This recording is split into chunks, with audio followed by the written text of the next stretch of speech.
Hello everyone, आप देख रहे हैं ऑल स्टडी इजली चैनल। आज हम पढ़ेंगे क्लास 10th के हिंदी के मोस्ट इम्पॉर्टेंट क्वेश्चन। ठीक है, ये 7 साल पुराने क्वेश्चंस है ये, तो आपके इस बार आने के ये पूरे चांसेस हैं। तो चलिए हम स्टार्ट करते हैं भाई वीडियो विदाउट टाइम वेस्ट किए। देखिए, पहला क्वेश्चन है आपका, गोपियों ने यहाँ क्यों कहा कि हरि अब राजनीति पढ़ आए। तो आंसर है आपका, जब गोपियों ने देखा कि जिस कृष्ण की वे बहुत समय से प्रतीक्षा कर रही थी वे नहीं आए, उसकी जगह कृष्ण से दूर ले जाने वाला योग संदेश आ गया, तो उन्हें इसमें कृष्ण की एक चाल नजर आई। वे इसे अपने साथ छल समझने लगी, इसलिए उन्होंने आरोप लगाया कि हरि राजनीति पढ़ आए। अब चलिए इस क्वेश्चन का और इसके आंसर का मतलब समझते हैं। गोपिया कौन है? श्री कृष्ण की सखी है, यानी कि सहेलियां हैं, दोस्त है, ठीक है ना। और हरि कौन है? हरि श्री कृष्ण भगवान जी को कहा गया है, ठीक है ना। अब देखिए, जो गोपियां हैं वो कह रही है श्री कृष्ण भगवान को कि श्री कृष्ण अब बहुत ज़्यादा स्मार्ट हो गए हैं, यानी कि राजनीति पढ़े आए हैं, अपने आप को बहुत समझदार हो गए हैं, मतलब ये कहने का है उनका।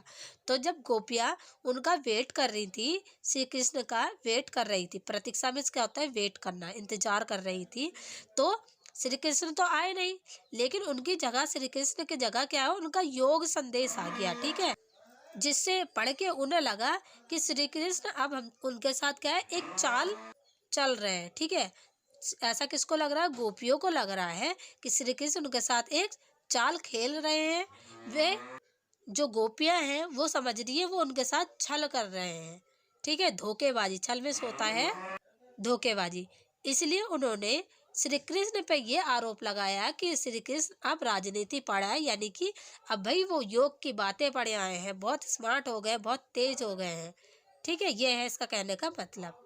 अब देखिए नेक्स्ट क्वेश्चन है, गोपियों के अनुसार एक राजा का धर्म क्या होना चाहिए। गोपियां भी मैंने बताया, गोपियां कौन है? श्री कृष्ण की सखी है।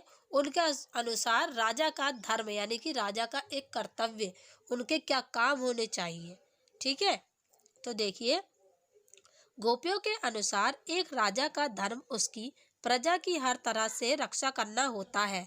तो क्या है? गोपियों के अनुसार एक राजा का धर्म है प्रजा, यानी कि वहाँ के लोग, ठीक है, जो श्री कृष्ण के वहाँ के लोग हैं उनको कहा गया प्रजा, कि हर तरह से रक्षा करना, यानी कि जो सुख दुख हो चाहे कुछ भी हो उनकी रक्षा करें हर एक चीज से, तथा नीति से राजधर्म का पालन करना होता है। एक राजा तभी अच्छा कहलाता है जब वह अनीति का साथ न देकर नीति का साथ दे।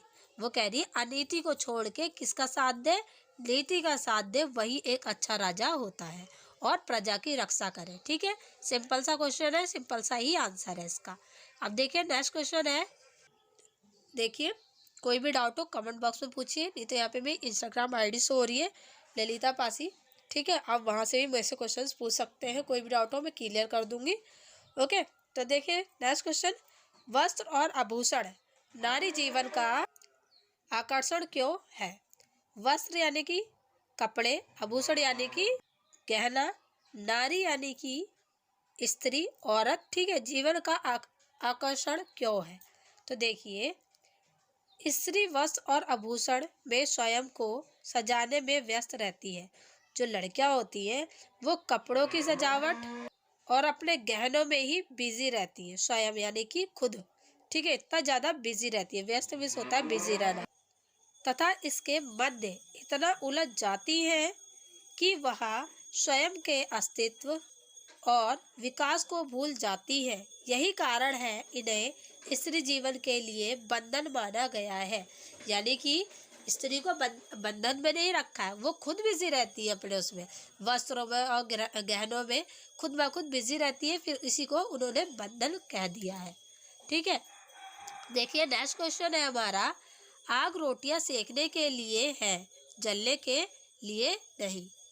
तो ये देखिए इसका आंसर है, इस पंक्ति में यहाँ बताया गया है कि ससुराल में बहुएं घर गृहस्थी में फंसकर अत्याचारों को सहते हुए स्वयं को नुकसान न पहुंचाए और न ही दूसरों के द्वारा किए गए जुल्मों को सहन करें। वे अपनी कमजोरियों के प्रति हताश होकर आत्महत्या न करें व सचेत रहे एवं मजबूत बने। यहाँ पे कहने का मीन्स ये है, लड़कियों को है अपने ससुराल में बहू बनकर रहना चाहिए, घर गृहस्थी में फंस कर, ठीक है ना। अत्याचारों को नहीं सहना चाहिए, उसे अपने आप को नुकसान नहीं पहुंचाना चाहिए। घर गृहस्थी संभाले लेकिन अत्याचार ना सहे, ठीक है। और कोई उन्हें नुकसान पहुंचाता है तो उसको सहन ना करे और वो अपनी कमजोरियों से डरकर आत्महत्या करने की कोशिश भी ना करे कि मजबूर हो जाए तो वो अपनी आत्महत्या कर ले, स्वयं की खुद रक्षा करे, ठीक है। नेक्स्ट क्वेश्चन है, संगीतकार का स्वर मुख्य गायक की सहायता कब करता है? संगीतकार कौन होते हैं? जो गायक के साथ होते हैं संगीतकार, ठीक है, जो गाना वाना गाते हैं, ठीक है। तो उनकी हेल्प कैसे करते हैं संगीतकार? देखिए, संगीतकार अपनी आवाज की गूंज को मुख्य गायक के साथ मिलाकर उसकी आवाज को बल प्रदान करते हैं। देखिए, जैसे होता है ना, पहले हीरो गाना गाता है, फिर पीछे से क्या है और लोग उसी को रिपीट करते हैं, ठीक है। तो वही चीज है यहाँ पे मुख्य गायक हीरो हो गया और जो उसके पीछे गाते हैं वो हो गए उसके संगीतकार। तो हीरो गा रहा है यानी कि उसके पीछे से कौन गा रहे हैं? संगीतकार गा रहे हैं। वही कहा है, संगीतकार अपनी आवाज की गूंज को मुख्य गायक के साथ मिलाकर उसकी आवाज को बल प्रदान कर रहे हैं, ठीक है, यानी कि उनका साथ दे रहे हैं और स्थाई को खोने नहीं देते। जब मुख्य गायक का गला बैठने लगता है और आवाज टूटने लगती है तब वे अपनी आवाज मिलाकर मुख्य गायक को सहयोग देते हैं। जब मुख्य गायक है वो थक जाता है, उसकी आवाज बैठने लग जाती है तो संगीतकार क्या है, उनका सहयोग देते हैं। ओके, नेक्स्ट क्वेश्चन है हमारा, बच्चे की दंतुरित मुस्कान का कवि के मन पर क्या बल पड़ता है? तो देखिए, बच्चे की दंतुरित मुस्कान का कवि के मन पर, यानी कि कोई बच्चा है वो हंस रहा है तो कवि के मन पर उसका क्या प्रभाव पड़ रहा है आपको वो बताना है। देखिए, बच्चे की दंतुरित मुस्कान का कवि के मन पर अत्यंत गहरा प्रभाव पड़ता है।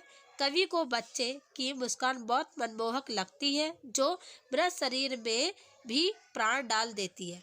उन्हें ऐसा लग रहा है कवि को कि हमारा मान लीजिए बहुत माइंड खराब है, ठीक है, और हम छोटे से बच्चे को हंसते खेलते देख ले तो क्या है, उनका कहने का मतलब ये है कि मृत शरीर यानी कि मरे हुए शरीर में भी वो प्राण डाल देती है, यानी कि जीवन डाल देती है, जान डाल देती है, ठीक है ना। तो वही कहने का मतलब है, कवि के बच्चे की दंतुरित मुस्कान से यह प्रभाव पड़ा कि एक मरे हुए शरीर में भी जान डाल देती है। ओके, नेक्स्ट क्वेश्चन है, देखिए, फागुन में ऐसा क्या होता है जो बाकी ऋतुओं से भिन्न होता है? देखिए, फागुन का महीना होता है मार्च, जिसमें फगुआ खेलते, कहते हैं फगुआ खेलेंगे यानी कि होली खेलेंगे, उसको कहते हैं फागुन के महीने में ऐसा क्या होता है? तो देखिए, आंसर है आपका, फागुन में वर्षा होती है, बारिश की बूंदें वातावरण को स्वच्छ कर देती है।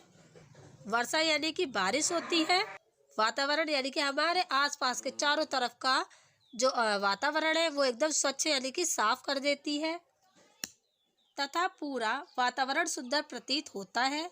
आसमान अत्यंत साफ सुथरा लगता है।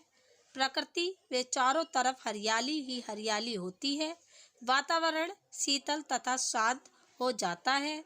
इन्हीं विशेषताओं के कारण फागुन का मौसम अन्य सभी ऋतुओं से भिन्न होता है। देखिए, ये भी फागुन का ही महीना चल रहा है, मार्च का महीना फागुन का महीना होता है। इसमें क्या, देखिए, आसमान एकदम साफ होता है, ठीक है, सुहाना मौसम होता है, चारों तरफ हरियाली ही हरियाली होती है। गांव की तरफ चल जाओ, हर जगह खेतों में हरियाली, गेहूं ही गेहूं दिखेंगे आपको, ठीक है। वातावरण शीतल होता है, शांत होता है। देखिए, इस टाइम कितना शांत हो जाता है, 12 बजे के बाद एकदम शांत माहौल हो जाता है, ठीक है, फागुन के महीने में।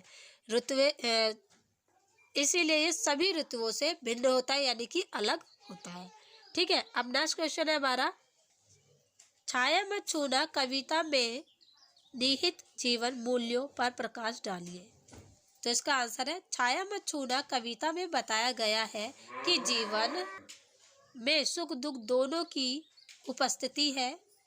विगत सुख को याद कर वर्तमान दुख को गहरा नहीं करना चाहिए, इसमें दुख बढ़ता है। निगत सुख से चिपक कर वर्तमान से पलायन करने की अपेक्षा कठिन यात्रा से सामना करना ही जीवन की प्राथमिक होनी चाहिए। तो देखिए यहाँ पे कवि कह रहे हैं छाया मत छूना में कि हमारे जीवन में सुख दुख दोनों ही उपस्थित रहते हैं। अब मान लीजिए सुखी सुख हो तो ऐसा पॉसिबल नहीं है, मान लीजिए दुखी दुख हो तो ये भी पॉसिबल नहीं है। सुख दुख दोनों ही रहते हैं। जो हमारा बीत गया, दुख को लेकर मत बैठिए, ठीक है, उससे आगे बढ़िए, कवि ये कह रहे हैं, ठीक है। अगर आप दुख को लेके बैठे रहोगे, सोचते रहोगे तो आपको और दुख होगा। उससे पलायन करिए, यानी कि उसे भूल जाइए, वर्तमान को अपने भूल जाइए, ठीक है। जो अभी चल रहा है उसमें जिए। आपको दुख का सामना करना चाहिए, ठीक है। ये बताया गया है छाया मत छूना में। तो ये थे आपके कुछ important question answer 10th class के हिंदी के।